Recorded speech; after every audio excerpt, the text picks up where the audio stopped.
Back again, and today we are going to be taking this machete and making a clone of this heirloom kitchen knife that's been in my family for about 100 years. The story behind this knife is kind of funny. It was acquired at a yard sale by a relative a long time ago, and it's been in the family for generations. Everybody in the family has used this to cook at some point or another.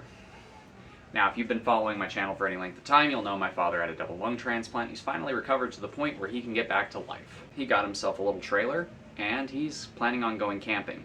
And he wants a clone of this knife.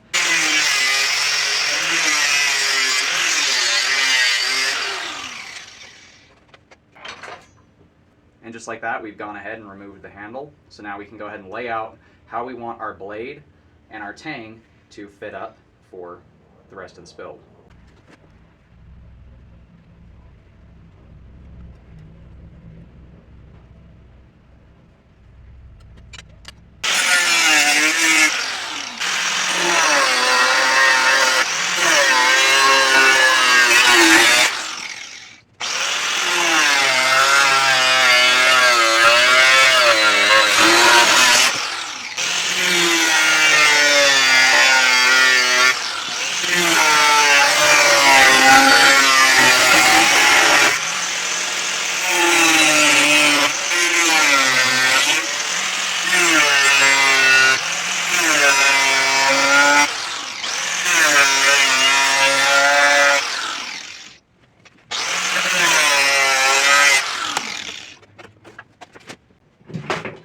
Now we're going to take a file and just quickly remove the burr from where we were cutting everything.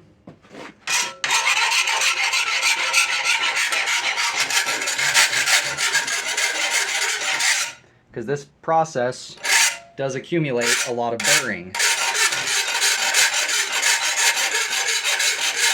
And you can see all these little metal burrs here, like this guy. You can see all these little guys right here. And those are not wanted and not fun. You can see we get some pretty good size ones coming off of there.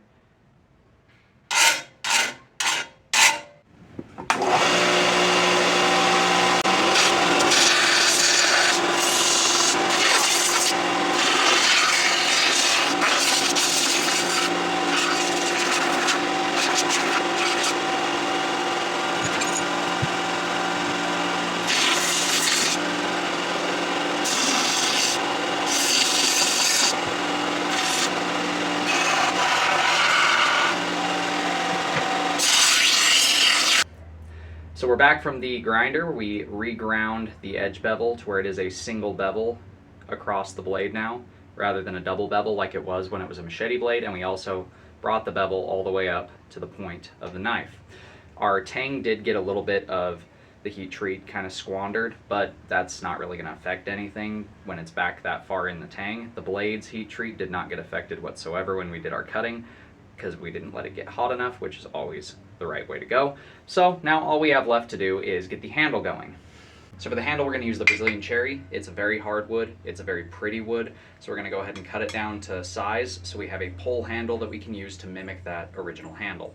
So let's go ahead and cut this down to size so we can start fitting our tang up to it, get it glued together, and have this knife all ready to rock and roll.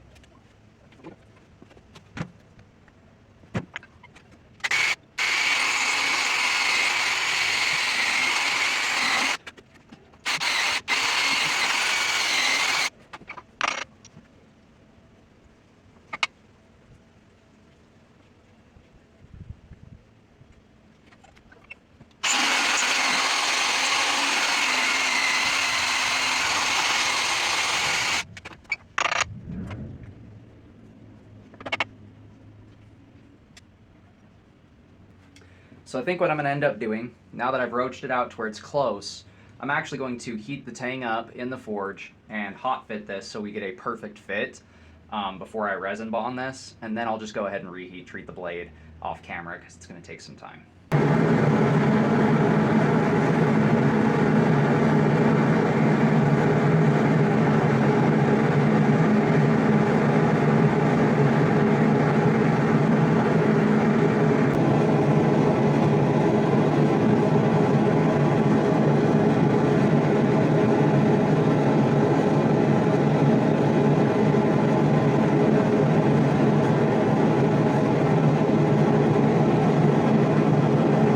our 2-part epoxy, and we're going to go ahead and mix some of it up to pop into this handle and attach this knife to the handle. We're back from polishing and heat treating the knife, doing the tempering process and all that jazz off camera just to get it ready to rock and roll. And I am going to be changing up the shape of this handle once I'm done epoxying it on. I just want to put the blade in the handle before I finish working it. I like to do this on some types of knives, especially like kitchen knives. That way, as I'm shaping the handle, I can kind of feel out the balance and feel the feel of the knife handle with the actual weight of the blade in it. Because once you put the blade in the handle, it does change the feel of the knife because of the weight. Even though this is such a light blade, I want to make sure that the feel is correct for a chef knife. So we're just going to go ahead and pour some resin down inside of the cavern that the tang is going to chill in.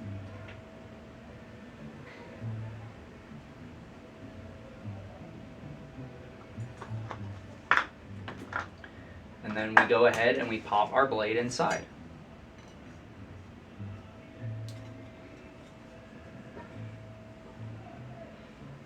If the resin doesn't come out when you put the blade in, you don't have enough resin.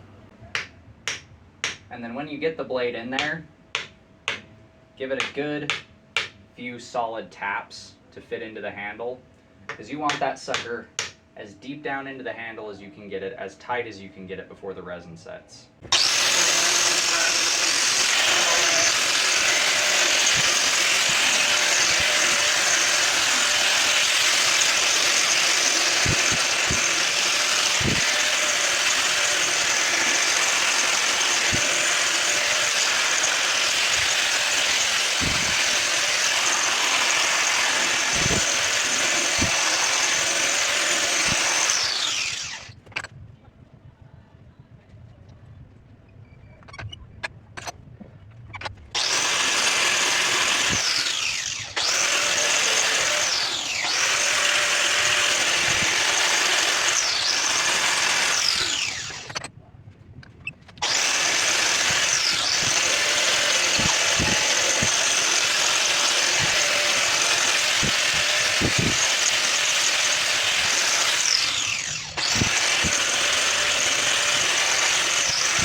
So here we are after a bit of cleanup work on the handle. As you guys saw, I used my angle grinder tool to do most of the shaping to get it to the rough shape we wanted. And then after that I went over to my belt sander off camera and just got it up to 1000 grit, just smoothed it up, revealed the grain, all that jazz. Now it's ready for oiling, which is going to be the final step of this knife's creation process. So we'll take some boiled linseed oil here. And we're going to oil this wood and get that grain to start to pop. You can see the difference already between the unpolished and the polished, or the unoiled and the oiled, so to speak.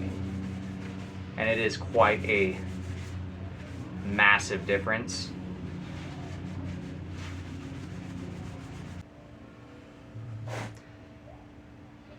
But as you can see, that oil's starting to soak into the handle nicely and really make that grain pop. This Brazilian cherry is some beautiful stuff. So as we always do on this channel, we have to test this, right? Like, we have to see if it'll cut like we do with everything else, so I think that'll do just fine.